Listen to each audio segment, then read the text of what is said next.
Número 12. Carga ateniense en Maratón. En el año 469 a.C., en la llanura de Maratón, en el Ática, Atenas se interpuso entre Darío I y Grecia. Datis el Medo y Artafernes, los comandantes de la expedición persa, habían cruzado el Egeo, arrasado Eretria, y ahora se encontraban frente a unos 10.000 atenienses y 1.000 plateos. Milcíades, el general ateniense cuyo voto ayudó a decidir el combate, extendió la línea griega hasta igualar el frente persa, reforzó las alas y dejó el centro más delgado. Entonces avanzaron a la carga. Los hoplitas, cubiertos de bronce, atravesaron la llanura para acortar la distancia antes de que los arqueros persas pudieran lanzar sus flechas con eficacia. Imagina estar allí, bajo ese cielo oscuro de proyectiles, viendo cómo una falange de escudos y armaduras devora el terreno a la carrera. El centro griego cedió, pero las alas rompieron la línea, giraron hacia adentro y aplastaron los flancos persas. Persia contó 6.400 bajas, Atenas 192. Maratón le mostró a Grecia que un imperio también podía sangrar.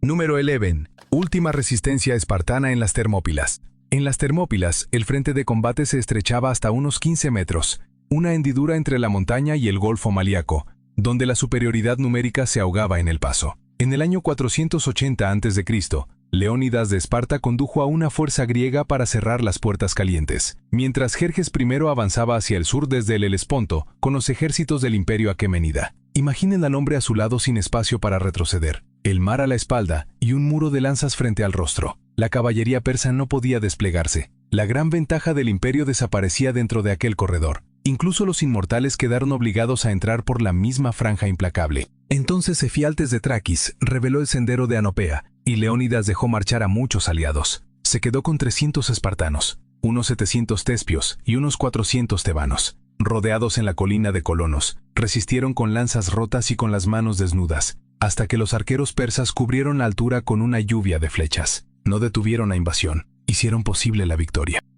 Número 10. Los peltastas de Ifícrates en Lecaeum. En el año 390 a.C., cerca de Lequeo, Ifícrates encontró la grieta en la armadura espartana. Una mora, al mando del polemarco Pasímaco, avanzaba entre Corinto y el puerto controlado por Esparta, sin caballería ni tropas ligeras que la protegieran. Desde las ruinas de aquella Corinto antigua, Ifícrates y Calias salieron con peltastas, guerreros ágiles armados con jabalinas y pequeños escudos de pelta. No buscaron un choque frontal, lanzaban, retrocedían y volvían a lanzar. Imagínate estar frente a ellos cubierto de bronce, demasiado lento para alcanzarlos, demasiado expuesto para ignorarlos, mientras la única seguridad quedaba aún más adelante, por un camino polvoriento. Cada carga fallida deshacía un poco más la falange espartana. Cada lluvia de jabalinas hacía más difícil la siguiente retirada. Xenofonte cuenta que unos 250 espartanos perdieron la vida antes de que llegara el auxilio. Lequeo dejó clara la lección, e Ifícrates la convirtió en reformas que más tarde heredarían Filipo II de Macedonia y Alejandro Magno.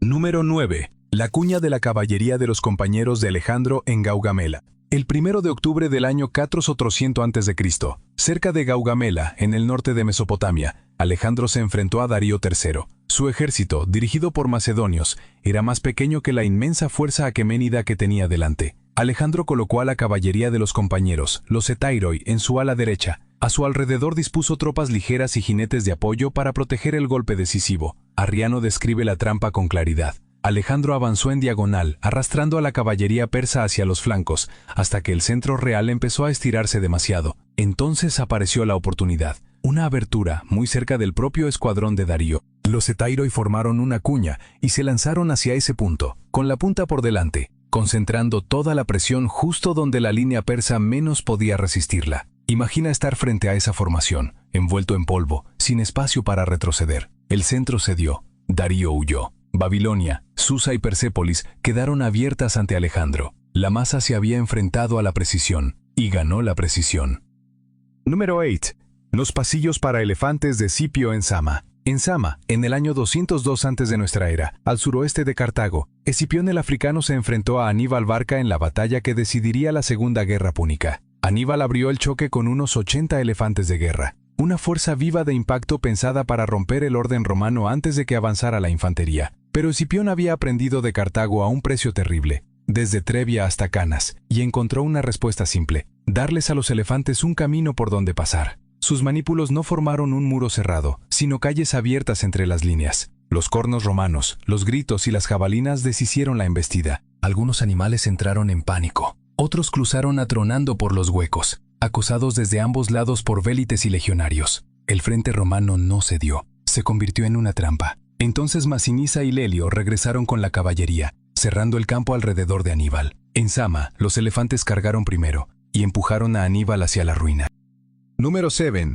La conquista Qin de los estados combatientes. Las reformas de Shang Yang convirtieron a Qin en una maquinaria de guerra temible, condados centralizados, leyes severas, reclutamiento masivo y un sistema de mérito de 20 rangos, donde los trofeos obtenidos en el campo de batalla podían abrir el camino a tierras y títulos. Entre el año 230 a.C.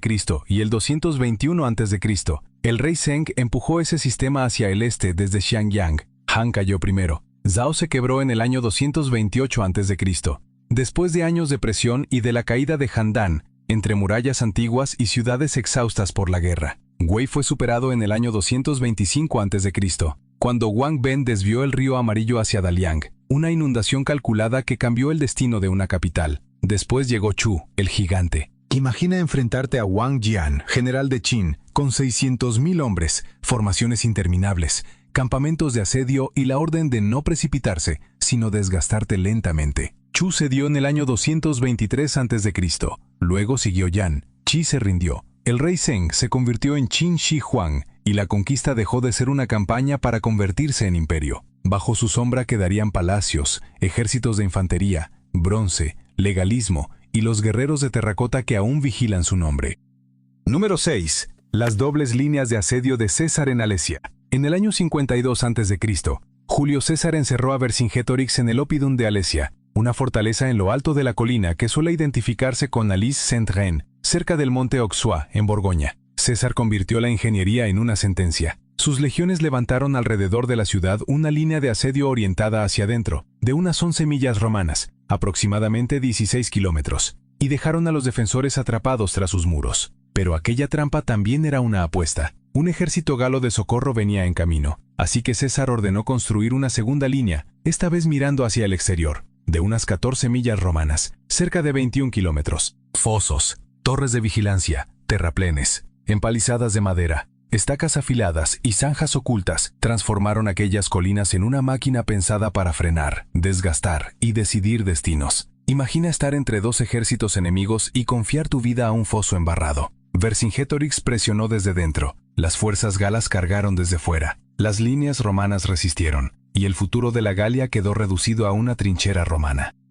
Número 5. La tormenta de flechas de Surena en Carrae. En el año 53 a.C., Marco Licinio Craso, el hombre más rico de Roma, avanzó hacia el este desde Siria hasta Mesopotamia, decidido a conquistar la gloria frente a Partia. Cerca de Carras lo esperaba Surena, al servicio del rey Orodes II, con un ejército más pequeño, pero hecho para dominar el terreno abierto del desierto. Craso llevaba 7 legiones, 4.000 jinetes y 4.000 soldados ligeros. Surena reunió alrededor de 10.000 hombres a caballo, entre catafractos cubiertos de armadura y arqueros montados capaces de atacar sin acercarse jamás. Imagine estar dentro de aquella muralla de escudos, oyendo caer una descarga tras otra, mientras ningún enemigo se pone al alcance de la espada. Roma creyó que solo tenía que resistir hasta que las aljabas quedaran vacías. Pero Surena hizo llegar caravanas de camellos cargadas de suministros, y la lluvia de flechas siguió alimentándose sola. Publio Craso lanzó una carga de caballería, quedó aislado y no sobrevivió. Después, Surena ofreció una tregua. Craso fue llevado a la reunión por la fuerza, y allí perdió la vida. Carras respondió la pregunta que Roma aún no se atrevía a formular. ¿Qué ocurre cuando el enemigo se niega a acercarse? Número 4. El doble envolvimiento de Hannibal en Canae. El 2 de agosto del año 216 a.C., cerca del río Ofanto, en Apulia, Aníbal Barca llevó su guerra alpina contra Roma a la prueba más devastadora. Tras Trebia y el lago Trasimeno, los cónsules Lucio Emilio Paulo y Cayo Terencio Varrón respondieron con una enorme masa de infantería, pensada para aplastarlo de frente. Pero Aníbal convirtió la aparente debilidad en una trampa. Situó a galos e íberos en el centro avanzado, mientras sus veteranos africanos aguardaban retrasados en ambos flancos, y la caballería númida y cartaginesa cubría las alas. Imagina ver cómo aquel centro cedía hacia adentro, como si estuviera a punto de romperse, y confundir esa retirada fingida con una derrota real. Los romanos se lanzaron más y más al fondo. Entonces, Los africanos giraron sobre ellos como puertas de hierro cerrándose en la sombra. Asdrúbal y Majarbal barrieron a la caballería romana y después cayeron sobre la retaguardia. Paulo perdió la vida. En Canas, Roma fue engullida por completo. Número 3. La emboscada de Batu y Subutai en Mohi. En abril de 1241, Batu Khan y Subutai entraron en Hungría apenas 2 días después de derrotar a una fuerza polaca y alemana en Legnica. El rey Bela IV, en el trono desde 1235, abandonó Pest y levantó su campamento cerca de Mohi, junto al río Sajó, con su ejército comprimido dentro de un círculo de carros defensivos. El 11 de abril, los mongoles cerraron la trampa. Batu castigó el puente vigilado con máquinas de asedio y una lluvia constante de proyectiles, hasta forzar el paso bajo una presión implacable. Mientras tanto, Subutai avanzó hacia el sur. Probablemente cruzó el río por un vado, y después golpeó el campamento por el flanco y la retaguardia. Imagina estar atrapado en esa pinza, dentro de un campamento tan abarrotado que apenas se podía maniobrar, y demasiado estrecho para abrir una salida ordenada. El principal ejército de campaña de Hungría se desmoronó. Bela huyó hacia el oeste, hasta Dalmacia, mientras los jinetes mongoles pasaban el invierno dentro de su reino. Número 2. El asedio de Senaquerib a Laquis. En el año 701 a.C., Senaquerib llevó la maquinaria de guerra asiria hasta Judá y puso la mirada en Laquis, la segunda ciudad del reino. Desde allí se controlaban los caminos que subían desde la llanura costera hacia las montañas de Judea. Si Laquis caía, Jerusalén quedaba aislada de sus rutas de suministro. Las tropas asirias cerraron el cerco junto a las murallas, amontonaron tierra y piedra sobre la ladera suroeste y empujaron sus arietes cuesta arriba bajo una lluvia de flechas y proyectiles de honda. Aquella rampa convirtió la mayor ventaja de los defensores en una vía directa para las máquinas de asedio. Senaquerib hizo grabar la victoria en los relieves de su palacio en Nínive, los mismos relieves de Laquis que hoy se conservan en el Museo Británico. En Tel Laquis, en Israel, la rampa aún puede verse entre las ruinas de la puerta y la ciudad arrasada. Allí han aparecido puntas de flecha, escamas de armadura y una capa de ceniza que marca el momento en que la ciudad dejó de existir. Ezequías pagó tributo. Los registros asirios hablan de deportaciones masivas. 46 ciudades fortificadas no sobrevivieron. Número 1. La guerra sin tregua de Cartago. La guerra inexpiable de Cartago nació entre las cenizas de una derrota. Cuando terminó la primera guerra púnica, en el año 241 a.C., unos 20.000 mercenarios sin paga regresaron desde Sicilia. Se concentraron en Sica Veneria y luego tomaron Túnez, amenazando a la ciudad que les debía la plata prometida. Spendius, Matos, Autaritus y Zarzas convirtieron los atrasos en una rebelión abierta, sumando tropas libias y arrastrando a puertos que se separaron de Cartago, como Útica e Hipoacra. El ejército que Cartago no podía pagar se había convertido en el ejército que la cercaba. Janón el Grande atacó primero, pero no logró cerrar la crisis. Entonces Cartago entregó el mando a Amílcar Barca, el veterano endurecido de Sicilia, un general que entendía la guerra sin concesiones. En la batalla de la Sierra, en el año 239 a.C., los atrapó entre terreno hostil y les dio un desenlace definitivo. Polibio la describió como una campaña feroz, y Amílcar dejó esa sentencia grabada sobre el campo oscuro que quedó atrás.